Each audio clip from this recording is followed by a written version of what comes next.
مجھے یقین تھا کہ عظمیٰ کو بھی میری طرح نیند نہیں آ رہی ہوگی، لیکن اب ہم ایک دوسرے سے نہیں مل سکتے تھے۔ یہی سوچتے سوچتے میں کافی دیر بعد سو گیا۔ صبح جلدی اٹھ کر میں کالج کے لیے نکل آیا اور سیدھا کالج چلا گیا۔ کالج سے واپس آ کر میں باجی سے ملا اور اپنی کمرے میں چلا گیا۔ رات جاگنے کی وجہ سے میری نیند پوری نہیں ہوئی تھی۔ کمرے میں جاتے ساتھ ہی میں لیٹ گیا اور سو گیا۔ شام کو ٹیوشن پڑھنے کے بعد میں باجی اور عالیہ اور ان کی امی سے کافی دیر بات کرتا رہا۔ اس دوران ایسا کچھ خاص نہیں ہوا، تو یہاں یہ بتانا ضروری ہوا اور میں اوپر چلا گیا اور کافی دیر تک پڑھتا رہا۔ میں انتظار کرتا رہا کہ باجی اور عالیہ میں سے کوئی ایک اوپر آئے گی، لیکن کوئی بھی نہیں آیا تو میں سو گیا۔ صبح اٹھا تو تیار ہو کے ناشتہ کیا اور کالج جانے لگا تو مجھے پتہ چلا کہ باجی اپنی امی کو ساتھ لے کر جا رہی ہے۔ میں نے کسی سے پوچھا نہیں، لیکن مجھے آئیڈیا ہو گیا کہ عالیہ نہیں جا رہی۔ بس یہی سوچ کر میں خوش ہو گیا۔ میں کالج گیا، دوستوں کے ساتھ مل کر گیس پیپر حل کی اور سارا وقت میرے ذہن میں عالیہ ہی رہی کہ وہ گھر پر اکیلی ہے۔ لیکن میں تھوڑا وقت گزار کے جانا چاہتا تھا کہ یہ نہ ہو باجی ابھی گھر پر ہو اور وہ اسکول نہ گئی ہو۔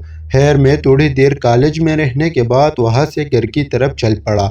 واپسی کے سارے راستے میں میرے اندر ہلچل پیدا ہوتی رہی کہ اگر عالیہ گھر پر ہوئی تو آج اس کا دروازہ پینٹ کر دوں گا، کیونکہ جب سے عالیہ کے ساتھ میری سیٹنگ ہوئی ہے میں نے نوٹ کیا تھا وہ پورا رسپانس دیتی ہے اور ٹائم کم ہونے کے باوجود بھی رسپانس دیتی ہے اور ٹائم کم ہونے کے باوجود بھی انجوائے کرتی ہے۔ اور آج تو ٹائم کا کوئی بھی مسئلہ نہیں تھا۔ دروازے پر پہنچ کر میں نے دروازہ بجایا اور دروازہ عالیہ نے ہی کھولا۔ وہ بولی تم کالج نہیں گئے؟ میں نے کہا کہ کالج سے ہی آ رہا ہوں۔ وہ بولی یہ کون سا کالج ہے کہ میں بھی ابھی برتن بھی سمیت نہیں کر سکی اور تم آ گئے؟ میں نے کہا میں گیس پیپر حل کر کے آیا ہوں، اب تم اپنا کام کرو۔ اور تم کیا چاہتی ہو میں رات بھی کالج میں ہی گزاروں؟ وہ بولی مجھے پتا ہے یہاں جیسی پڑھائی تم کر رہے ہو تم کو کالج کی پڑھائی میں مزہ ہی نہیں آتا ہوگا۔ میں نے کہا اب گھر میں بھی جانے دو گے یا نہیں، یا یہاں سے ہی دوبارہ کالج بھیجنے کا ارادہ ہے؟ عالیہ بولی آؤ جناب ہم کون ہوتے ہیں آپ کو روکنے والے؟ میں نے کہا باجی اور آنٹی کہاں ہے؟ میں نے صحن میں آ کر باجی کے کمرے کی طرف ایسے دیکھا جیسے مجھے کسی بات کا پتہ ہی نہ ہو۔ وہ بولی اسکول گئی ہے۔ دونوں عالیہ بول کر کچن میں چلی گئی اور میں اوپر چینج کرنے اور بیگ رکھنے چلا گیا۔ اور میں تو جانتا ہی تھا کہ باجی اور اس کی امی اسکول جائے گی، لیکن مجھے اتنا یقین نہیں تھا کہ عالیہ واقعی ہی رک جائے گی۔ میں اوپر سے چینج کر کے نیچے آ گیا اور سیدھا کچن میں چلا گیا تو عالیہ سنک پر کھڑی تھی، برتن صاف کر رہی تھی۔ میں اس کے پیچھے کھڑا ہو گیا۔ میں نے کہا تم کیوں نہیں گئی؟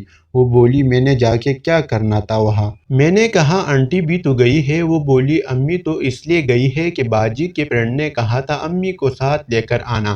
میں نے کہا اور تمہارے بارے میں یہی کہا ہوگا کہ اس کو نہ لے کر آنا۔ وہ بولی مجھے شوق بھی نہیں ہے اولڈ لیڈیز میں بیٹھنے کا۔ میں نے کہا تو تم جا کے وہاں جوان لیڈیز میں بیٹھ جاتی۔ وہ بولی اب میں سمجھی تم ہی بیٹھ جاؤ اس کے پاس۔ میں نے کہا میں تو تمہارے پاس بیٹھنے آیا ہوں، اور ساتھ ہی میں نے اپنا ہاتھ اس کے گندے پر رکھ دیا۔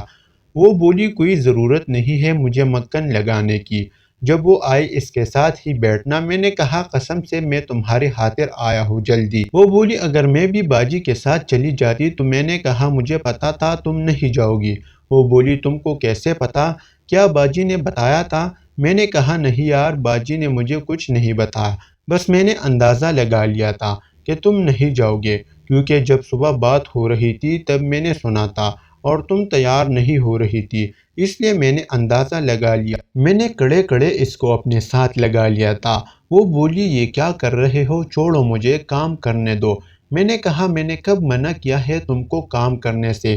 وہ بولی تو پھر چھوڑ دو مجھے کام کرنے دو۔ میں نے محسوس کر لیا عالیہ کے لہجے میں سختی نہیں تھی، وہ بس نخرے کر رہی تھی۔ میں نے اس کو اپنے ساتھ لگا لیا ہوا تھا۔